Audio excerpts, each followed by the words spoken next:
मेरे प्यारे साथियों, नमस्कार। मिलता रहे आप सभी का भरपूर प्यार। आपकी खिदमत में लेकर हाजिर हूँ एक उम्दा कॉमेडी कंटेंट। आज का कंटेंट बाढ़ और सूखा पर आधारित है। इन दोनों विपदाओं में नेता अपना जुगाड़ ढूंढ ही लेता है। इन दोनों परिस्थितियों में हवाई सर्वेक्षण जरूरी होता है। उसके बाद सभा बुलाई जाती है। वहाँ कौन कौन जाएगा, इसके लिए सिलेक्शन होगा। कुछ इधर उधर से मालमत्ता का कलेक्शन भी हो जाता है। फिर परमिशन मिलेगा।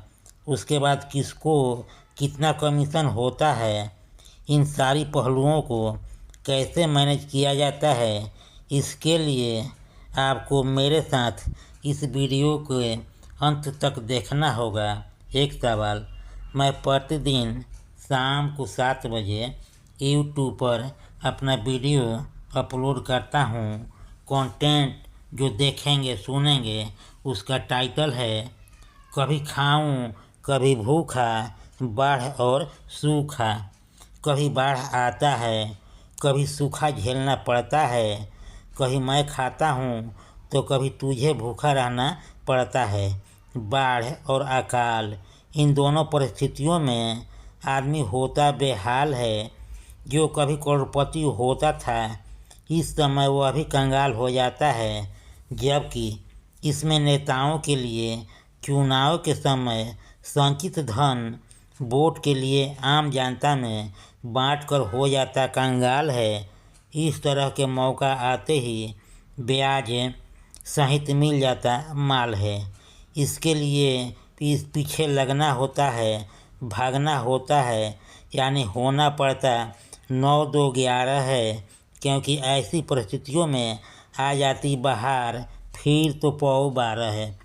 जब इस तरह की विपदा आती है तो आदमी हर तरह से टूट जाता है। इसमें बहुतों का अपनों से अपनों का साथ छूट जाता है। जीवन भर की कमाई सहेज कर जो रखा होता था, अकस्मात उसे अनचाहे तेज कर खेद प्रकट करने के सिवा कुछ नहीं बचता। आपदा में आदमी बर्बाद हो जाता है, वह किसी अगले का मोहताज होता है। इस तरह के विकट परिस्थिति से देश हमेशा से आहत होते आया है। लेकिन आपदा में भी नेता ही एक ऐसा जीव होता है जो घी पीने के लिए अपना मार्ग प्रशस्त कर लेता है, रास्ता निकाल लेता है। इसमें हवाई सर्वेक्षण निहायत जरूरी होता है। उसके बाद बारीकी से निरीक्षण होता है, उस पर एक्शन लिया जाता है, सभा बुलाई जाती है। वहाँ सभी अपने नेक विचारों से अवगत कराते हैं। उसके बाद वहाँ जाने के लिए लोगों का सिलेक्शन होता है। अपने रुतबा के अनुसार कमीशन तय होता है। कुछ इधर उधर से भी कलेक्शन होना निश्चित रहता है। लेकिन कहावत है कि घोड़ा घास से दोस्ती कर ले तो क्या खाएगा। वकील और मवकील रिश्तेदार हो जाए तो उसका फीस कौन चुकाएगा। जब करप्शन समाप्त हो जाए तो फिर प्रशासन की ज़रूरत कहाँ रह पाएगा। चिकित्सक गुहार लगाए, लोग बीमार नहीं पड़ पाए, देश तरक्की के राह पर जाए, इस राह से निकल पाए। लेकिन कोई बीमार नहीं पड़ेगा भगवान, तो महोदय का कैसे चलेगा दुकान। यह सब ऊपरी मन से कहते हैं, लेकिन भीतर से यही अर्ज लगाते हैं, जब काम में वृद्धि नहीं होगी तो समृद्धि कैसे आएगा। रूखा सूखा रोटी के जगह मलपुआ कैसे खाएगा। क्योंकि खाने और दिखाने के हर किसी के पास 2 तरह के दांत होते हैं, एक खाने वाला, दूसरा दिखाने वाला।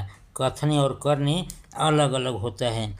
पिछले साल बिहार में जो बाढ़ आया था, उसमें बहुत लोगों का आश्रय यानी सब कुछ बह गया था, जिससे सरकार ने तत्काल राहत के लिए टीन के चादरा से बना अस्थाई घर बना कर दिया था। पानी का बरसना शुरू था, लेकिन घर में घुसना मना था।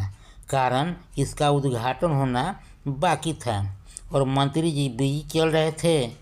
2 दिन आकाश के तले गुजारना पड़ा एक प्लास्टिक के चट के सहारे, लेकिन बेचारे 2 दिन उसी तरह समय गुजारे। जब ऐसी परिस्थितियां आती है तो नेताओं के साथ साथ अधिकारियों का भी मजा रहता है। आम जनता को भुगतने के लिए सिर्फ सजा होता है। आपदा में ऐसे मेहमान ही अपना माल मत्ता वाला समाधान खोज ही लेते हैं।